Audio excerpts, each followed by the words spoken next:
The school hallways always echoed with laughter, gossip, and the stomping of sneakers, but for Emily, the quiet girl with long brown hair always falling into her face, those sounds were a warning.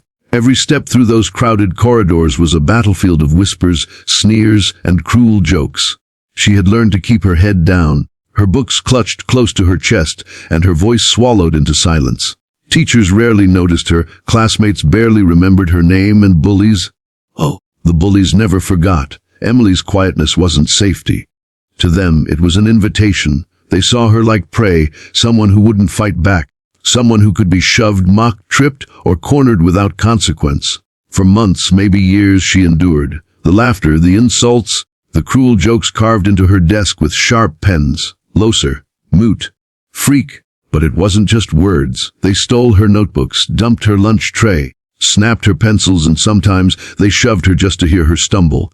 And each time, Emily picked herself up silently, like a ghost drifting through the ruins of her own dignity. But deep inside, in the corners of her heart where no one dared to look, something was growing. Something sharp, something angry, something waiting. That day began like every other. Cold air drifted through the stairwell as Emily carried her books, heading down to the library where she always found refuge. She loved the library, the smell of old paper, the silence, the safety of stories that never betrayed her. But halfway down the stairwell, voices echoed above her. Harsh, mocking voices. The bullies.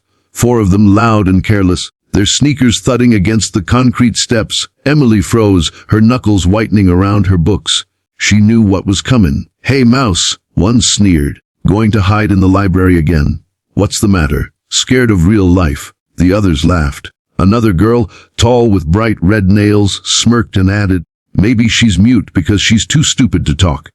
They blocked her path like wolves circling prey. Emily lowered her head, trying to squeeze past, but a heavy shove slammed into her shoulder. The world tilted. Books flew from her arms like broken wings, and then pain. Her body hit the stairs, bouncing, rolling, the sharp edges of concrete biting into her arms, her back, her ribs. The laughter followed her down, louder than the pain, echoing like thunder. She landed hard at the bottom, her breath punched out of her lungs, the taste of iron flooding her mouth. For a moment, the world blurred. She lay still, her body screaming, her chest heaving. The laughter above grew crueler, sharper. "Oops! Did the little mouse fall? Somebody call an ambulance. Oh wait, she probably can't even scream for help!" They roared with laughter, their shadows stretching down the stairwell. Something snapped inside Emily then. Not her bones, but something deeper, something no one could see. For years she had swallowed her pain, buried it under silence. But pain has a way of changing people. Pain sharpens edges. Pain turns quiet rivers into storms. She pushed herself up slowly, her hair hiding her face, her arms trembling but her fists curling tight. The bullies froze when they saw her rise. There was something in the way she moved, something no longer fragile, something dangerous. Emily lifted her head, and for the first time her eyes met theirs. Cold, steady, unblinking. Those weren't the eyes of a victim anymore. Those were the eyes of someone who had stopped caring about consequences. Someone who had nothing left to lose. The tallest boy laughed nervously. "What? You gonna cry now?" He mocked, but his voice wavered.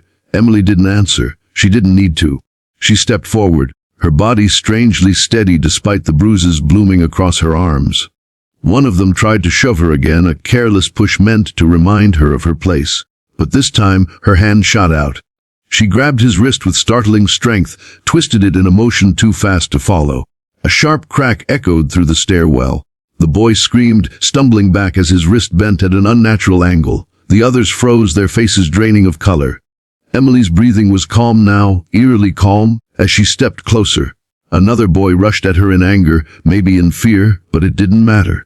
Her knee shot up, her hands twisted, and with another sickening crack, his ankle bent the wrong way. He collapsed to the ground screaming. The stairwell filled with chaos now, but it was no longer laughter. It was fear. Pure, bone, deep fear. The girls tried to back away, stammering, but Emily moved with a calmness that was more terrifying than rage. She wasn't screaming, she wasn't crying. She was silent, her face blank, her movements precise. When the red-nailed girl tried to push past her, Emily's foot lashed out, connecting with her shin. A loud snap echoed, and the bully fell shrieking, clutching her leg. "Stop! Stop!" One of them cried, but Emily only tilted her head, her hair shadowing her face like a curtain. She looked less like a victim and more like something risen from the ashes of pain, something merciless. By the time the teachers arrived, the stairwell was chaos. 3 bullies writhing on the ground, broken and crying, their confidence shattered along with their bones. Emily stood in the middle, breathing steadily, her books scattered around her like fallen leaves. For the first time, all eyes were on her, not in mockery, not in cruelty, but in shock, in fear. The quiet girl had snapped, and she had turned into a storm none of them could withstand. And as they led her away, her eyes didn't look down anymore. For once, she walked tall. The silence that once made her prey had become her power. And deep inside she knew this was just the beginning.